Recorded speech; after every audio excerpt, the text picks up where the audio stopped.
भूतनी का खूनी बदला। ये कहानी मैंने अपने गांव के ही एक बुजुर्ग जो कोलकाता में काम करते थे उनसे सुनी थी। एक बार की बात है कि कुछ अंग्रेज शिकारी भारत के किसी जंगल में शिकार पर गए। उस जंगल के बाहर एक डाक बंगला था, पर उसमें पहले से ही कोई बड़ा अंग्रेज अधिकारी ठहरा हुआ था। अस्तु इन अंग्रेज शिकारियों को जंगल के बीच बने एक पुराने डाक बंगले में रुकना पड़ा। इस डाक बंगले का रखवाला अपने परिवार के साथ रहता था और डाक बंगले में रुकने वाले लोगों की सेवा करता था। इस रखवाले के परिवार में उसकी बीवी तथा लगभग 14-15 साल की उसकी एकमात्र लड़की थी। एक शाम जब अंग्रेज शिकारी शिकार करके वापस डाक बंगले पर आए तो नहा धोकर पीने बैठ गए। पीने के बाद उन्हें इतनी चढ़ गई कि वे लोग पूरी तरह से बहक गए और उस रखवाले को गोली मारने के बाद उसकी बीवी तथा बच्ची को नोच डाले। इन पापियों को नशे में कुछ भी पता नहीं चला और नोचने के बाद उन दोनों को भी गोलियों से भून डाले और तीनों की लाश को डाक बंगले के पीछे दफना दिए। ये बात आई गई रह गई। अंग्रेजों ने फिर कुछ दिन के बाद वहाँ कैलाश नामक एक नया सेवक रख दिया। किसी को कुछ भी पता नहीं चला इस पुराने डाक बंगले का पुराना सेवक और उसका परिवार कहाँ चला गया। एक बार की बात है कि नया सेवक कैलाश रात को गेट बंद करके सोया हुआ था। तभी अचानक उसकी नींद खुल गई क्योंकि उसे लगा कि दरवाजे पर कोई रो रहा है। उसने एक हाथ में लाठी उठाया और दूसरे में चिराग और दरवाजे पर आकर हाँक लगाया। कौन है? इतनी रात गए कौन दरवाजे पर रो रहा है? उसने देखा कि एक किशोरी दरवाजे पर बैठी रो रही है। कैलाश उस किशोरी के पास गया और उसके सिर पर हाथ रखते हुए कहा कि बेटी रो मत, अंदर चल। फिर उस किशोरी के अंदर आने पर कैलाश ने उसे पीने के लिए पानी आगे बढ़ाते हुए पूछा कि बेटी तुम कौन हो और इतनी रात को अकेले इस जंगल में क्यों भटक रही हो? कैलाश की इतनी बातें सुनते ही वो किशोरी और तेज फपक पड़ी। कुछ समय तक तेज तेज रोने के बाद वो थोड़ा शांत हुई और कैलाश को बताई कि वो इस डाक बंगले के पहले सेवक की पुत्री है। फिर उसने ये भी बताया कि कैसे 4-5 अंग्रेज शिकारियों ने उसके पिता को मार डाला और उसके बाद उसके तथा उसकी माँ की आबरू को नोच डाला। फिर कैसे उसकी माँ तथा उसको भी गोलियों से भूनने के बाद डाक बंगले के पीछे दफना दिया। उस किशोरी की इतनी बातें सुनते ही कैलाश पूरी तरह सहम गया, पर निडरता दिखाते हुए पूछा कि ऐसे कैसे हो सकता है? अगर तू मर गई है तो मेरे सामने कैसे बैठी है? कैलाश की ये बातें सुनते ही वो लड़की अचानक गायब हो गई और कैलाश कुछ समझ पाए इससे पहले ही वो उस कमरे की दीवार पर उल्टी टहलती नजर आई। कैलाश ये नजारा देखकर पूरी तरह से सहम गया। फिर अचानक वो लड़की आकर कैलाश के सामने बैठते हुए बोली कि काका आप डरिए मत, मैं आपका कुछ भी बुरा नहीं करूंगी। धीरे धीरे कैलाश का डर जाता रहा और उसने अपने मस्तक पर आई पसीने की बूंदों को गमछे से पोंछ लिया। फिर उसी रात को उस लड़की ने वो जगह दिखाई जहाँ उन तीनों को दफनाया गया था। कैलाश ने कुदाल से खोदकर उन तीनों के अस्थि पंजर को निकाला। फिर कैलाश ने उस किशोरी से वादा किया कि वो उन अंग्रेज शिकारियों के खिलाफ कोर्ट जाएगा और किशोरी को इंसाफ दिलवा कर रहेगा। कैलाश की बातें सुनकर वो किशोरी रोते हुए बोली कि काका आपको कुछ नहीं करना है, बदला तो मैं लूंगी, बस आप मेरी थोड़ी सी मदद कर दें। फिर क्या? उस किशोरी के बताए अनुसार कैलाश ने बीमारी का बहाना बनाकर उस डाक बंगले की नौकरी छोड़ दी तथा उस किशोरी को किए गए वादे के अनुसार उस किशोरी के माता पिता की अस्थियों को जला दिया तथा उन दोनों के नाम पर पूजा पाठ भी करवाया। उन दोनों की मुक्ति हो गई। पर लड़की के कहे अनुसार कैलाश ने न लड़की के अस्थि पंजर को जलाया और न ही उसके क्रियाक्रम के लिए कोई अनुष्ठान पूजा पाठ ही किया, क्योंकि किशोरी ने कहा था कि अगर उसके लिए भी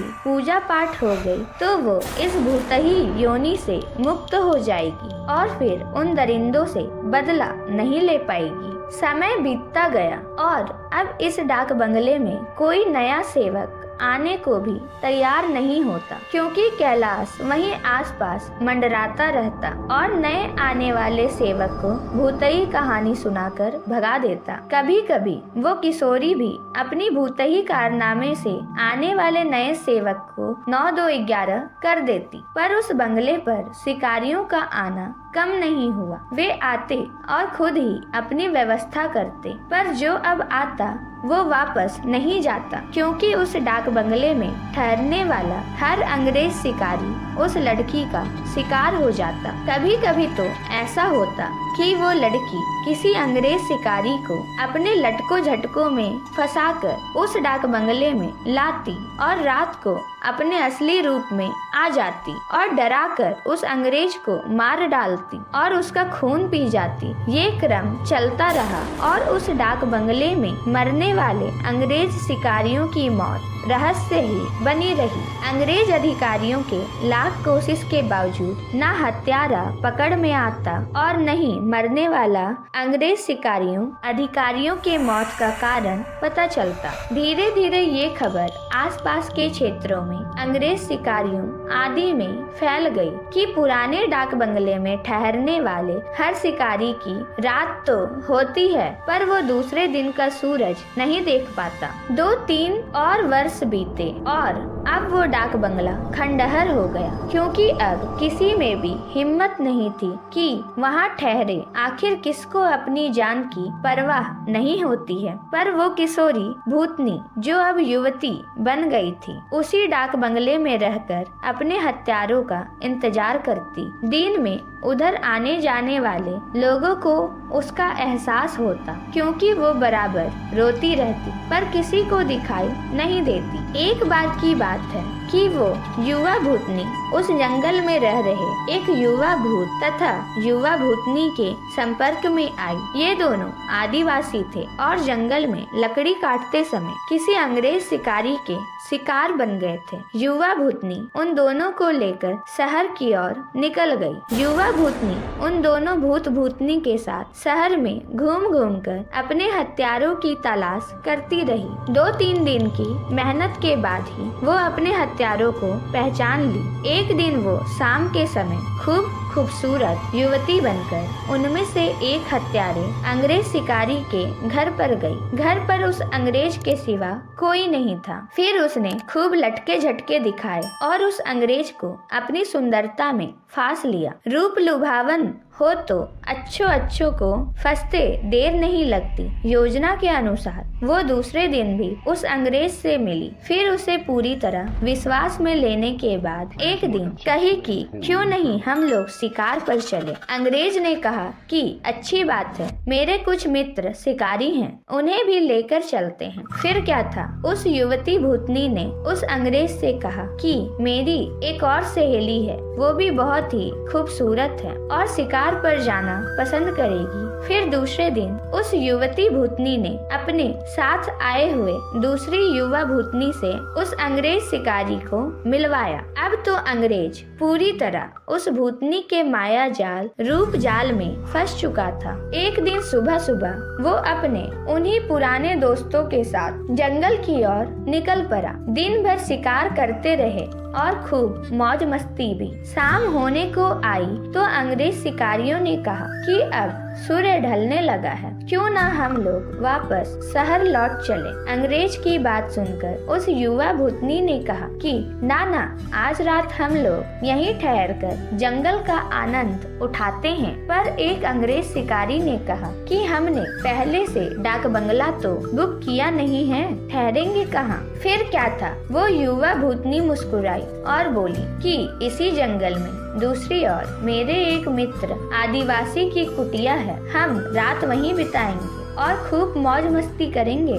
अब हुआ यूं कि युवा भूतनी की योजना के अनुसार देखते ही देखते उसके मित्र युवा भूत ने एक मढ़ई तैयार कर ली थी। उसमें ऐशो आराम की सारी चीजें भी ला दी थी। उन दोनों युवा भूतनी के साथ ये अंग्रेज उस मढ़ई में पहुँचे। इन अंग्रेज शिकारियों को उस मढ़ई की दशा देखकर अजीब लगा, क्योंकि उस मढ़ई में महलों, बड़े बड़े होटलों जैसी व्यवस्था थी। रात को पार्टी शुरू हुई तथा साथ ही अंग्रेज अधिकारियों की सिट्टी पिट्टी गुम होना ही, क्योंकि पहले तो उन दो युवा भूतनी जो देखने में बहुत खूबसूरत लग रही थी, अचानक बहुत ही डरावनी रूप बना ली। ऐसा रूप जिसे देखते ही अच्छों की पैंट गीली हो जाए। फिर क्या था, उन भूतनियों ने ग्लास में खून भरकर लाकर उन अंग्रेजों को पिलाना शुरू कर दिया। किसी अंग्रेज की हिम्मत ही ना थी कि वो ना करे, क्योंकि सब के सब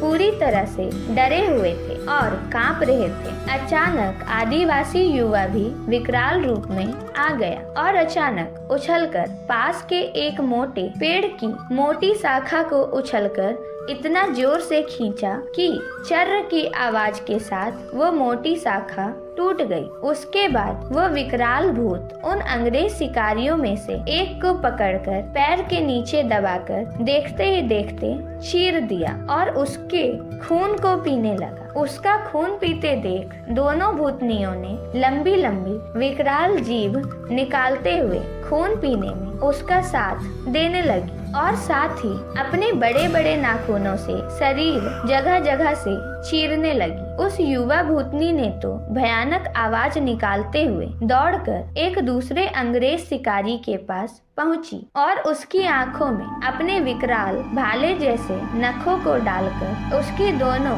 आंखें को निकालकर खा गई। इसके बाद उन तीनों भूत ने एक एक करके सभी अंग्रेज शिकारियों को मार डाला। दूसरे दिन उन अंग्रेजों की खोज में गए अंग्रेज अधिकारियों को उनकी ऐसी विभत्स लाशें मिली जो देखने में बहुत ही भयावह लग रही थी। उनको ऐसा नोचा गया था कि लगता था कि ये किसी मनुष्य या जानवर का काम नहीं हो सकता है। कैलाश को तो सब कुछ पता ही था, पर वो किसी को कुछ नहीं बताया। फिर एक दिन समय निकालकर गोपनीय रूप में कैलाश ने उस युवा भूतनी के कंकाल को भी जला दिया तथा उसकी मुक्ति के लिए एक पूजा करवा दी। ये एक काल्पनिक कहानी है, पर हकीकत भी हो सकती है उन लोगों के लिए जो अपनी शक्ति संबंधों का नाजायज फायदा उठाते हुए गलत कार्यों को अंजाम देते हैं और उन्हें लगता है कि कोई उनका बाल बाका भी